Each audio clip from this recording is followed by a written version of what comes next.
Alrighty, guys, I've just watched the rule briefing set from Bill Collins for all of the matches that are about to happen in Dubai. I'm 2 days late on this video, but I just watched it, and there's some interesting stuff in there that I think shapes how the match may even go. Particularly, I looked at the conversation, particularly from Devon's side of the perspective. He was very particular on a few key points, and he dug deep in a few key points, and I think it tells me we're going to see a certain shape from Devon in this match.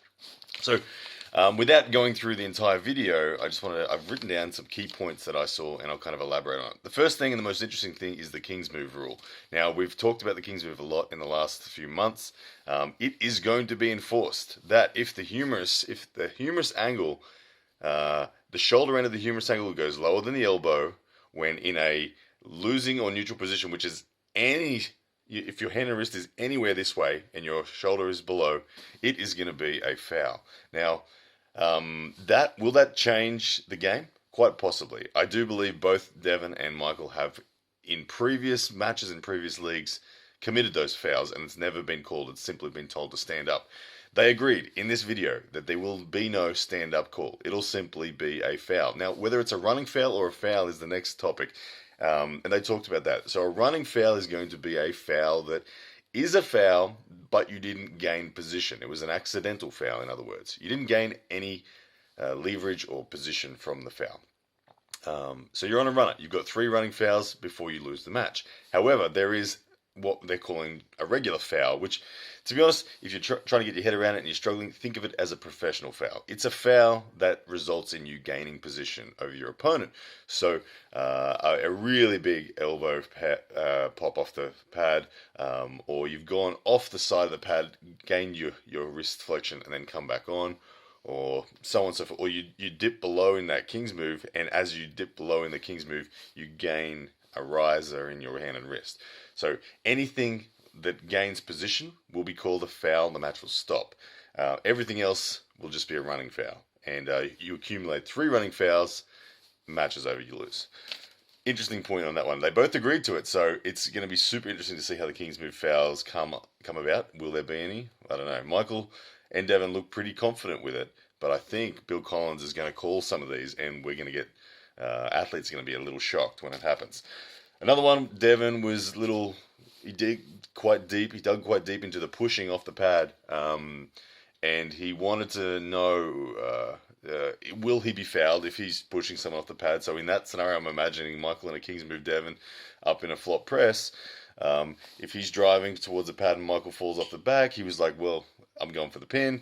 So I think we're going to be seeing some of that Devon really jamming up Lenny over the table. He was reminded that he can't have his shoulder go beyond the center of the table, the pegs. That will be a foul on Devon if he was to do that. Because it's unlikely we're going to see Michael in that position. It's much more likely we're going to see Devon. But Bill Collins did clarify that no, you are not allowed to deliberately push someone off the pad. But if they go off the pad in the process of you trying to pin, then it is acceptable. And now, the final and the most interesting thing, and here's where I thought, I saw a little bit of tactics. Like, it came alive. I could envision what was going to happen. Okay, in the final round of questions, Bill Collins had explained it to everyone. He goes around the circle, asks anyone got any questions, and everyone says no, then they get to Devon, and everyone laughs because Devon's like, yeah, I got questions. Okay, and the question that has really been of interest to me is that he asked, do you have to take a grip in the first 30 seconds? Must you attempt to take a grip? And if you don't attempt to take a grip, will you receive a foul? And the answer came back. At first it was, no, you won't receive a foul. But then they talked about it, negotiated a bit, and they got it to the point where it will be a foul if you don't attempt to take a grip. And if you are fouled and you come up again and start again that process, the 30 seconds starts all over again, and you must attempt to take a grip. I read into this. I think Devon is really going to take a very deep and very traditional grip out of the side of strap. He is going to be looking to not at all really allow Michael into a position where he could even slip. I expect deep and low. I reckon Devon is going to be trying to gas the pronator. He's going to work on the pronator of Michael Todd outside of the straps in the setup. Depending on what he feels, obviously he may then slip himself, but I think he's really going to look to control and manipulate the situation in the setups. He wants the match, really, the warfare of the match begins the instant they walk to the table. And he is going to be enforcing that, hey, he's not taking a grip, he's not trying to take a grip, trying to get Bill Collins to foul Michael whilst he's working on gassing, and then Michael would have to restart and it all goes again. So that was for me the really critical and interesting one. I think Devon is coming into this and he's going to arm wrestle with a much more traditional shape. I don't actually expect to see a King's move at all from Devon on this. Maybe only in the latter rounds if Michael has gotten control of the hand and wrist. But I think the hand and wrist is going to be Devon's. Devon's going to be coming forward at Michael in the setup. He's going to be cupping deep. He's going to be carving in. He's going to be looking to fatigue the pronator of Michael, because if the pronator of Michael is fatigued and is defeated completely, it'll be matched to Devon. So anyway, guys, that's what I saw from the rules breakdown. Really interesting stuff. I think it's going to be well refereed. Bill Collins is an exceptional referee.